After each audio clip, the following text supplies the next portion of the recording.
સુરતમાં ભાટિયા અને કામરેજ ટોલ નાકા પર સ્થાનિકોને મુક્તિ આપવા કલેક્ટરને આવેદનપત્ર આપવામાં આવ્યું છે। નાકર સમિતિએ ટોલમાંથી મુક્તિ આપવાની માંગ સાથે આંદોલનની ચીમકી ઉચ્ચારી છે। સુરત અને બારડોલીના વાહનોને ટોલમાંથી મુક્તિ આપવાની માંગ કરવામાં આવી છે। હવે આપને અમે દ્રશ્યો બતાવીશું જ્યાં ટોલ માફીની માંગ સાથે કેટલી મોટી સંખ્યામાં લોકો ભેગા થયા અને કલેક્ટર કચેરીએ પહોંચ્યા।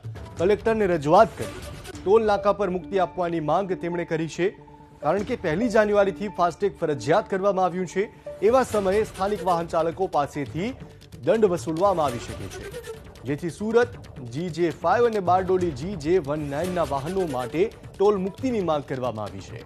આ અગાઉ ટોલ મુક્તિ માટે નાકર સમિતિએ આંદોલન કર્યું હતું, ત્યારે હવે ફરી નાકર સમિતિએ કલેક્ટરને આવેદનપત્ર આપીને રજૂઆત કરી છે।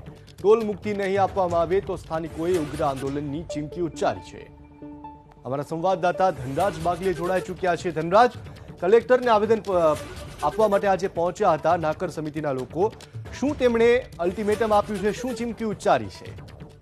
जी बिल्कुल, सूरतना भाटिया टोल नाका અને કામરેજ ટોલ નાકા ઉપર સુરત અને બારડોલીના વાહનોને મુક્તિ હતી, પરંતુ હવે જે રીતે અત્યારે નિયમો લાગુ કરવામાં આવી રહ્યા છે, ત્યારે 1 જાન્યુઆરીથી ફાસ્ટેગ ફરજિયાત કરવામાં આવનાર છે। ત્યારે સુરત અને બારડોલીના વાહનોને પણ આ ફાસ્ટેગમાંથી પસાર થવું પડશે અને રૂપિયા ભરવા પડશે।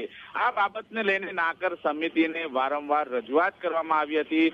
ભૂતકાળમાં પણ કામરેજ અને ભાટિયા ટોલ નાકું છે ત્યાં રજૂઆત કરતા મુક્તિ મળી હતી, પરંતુ હવે ફાસ્ટેગ ફરજિયાત જ્યારે કરવામાં આવ્યું છે ત્યારે સુરત અને બારડોલીના વાહનોએ પણ ફરજિયાત ફાસ્ટેગ લગાવવું પડશે અને જે ભાટિયા અને કામરેજના ટોલ નાકા છે તેમાંથી પસાર થતી વખતે તેમણે ચૂકવણું ફરજિયાત કરવું પડશે।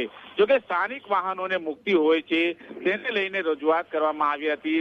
આ બાબતે કલેક્ટરને પત્ર લખીને સરકારને રજૂઆત કરવામાં આવી છે કે આ બાબતને ધ્યાને લેવામાં આવે, સ્થાનિક વાહનો છે તેને મુક્તિ આપવામાં આવે।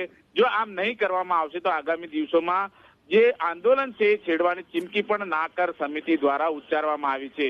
અગાઉ પણ આ રીતે આંદોલન કરવામાં આવ્યું હતું, ત્યારે સંસદ સભ્ય ધારાસભ્યોએ સરકારને રજૂઆત કરી હતી, ત્યારબાદ કર મુક્તિ મળી હતી। આ રીતે જોઈ શકાય છે હવે ટોલ મુક્તિ માટે ફરીથી એક વખત હવે આગામી દિવસોમાં નાકર સમિતિ આંદોલનની ચીમકી ઉચ્ચારી રહી છે।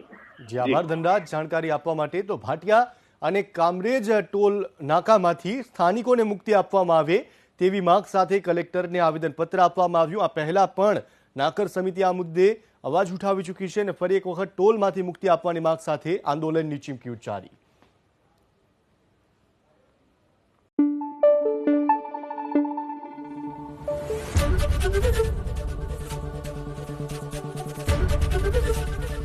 एबीपी अस्मिता, गुजरातनी अस्मिता।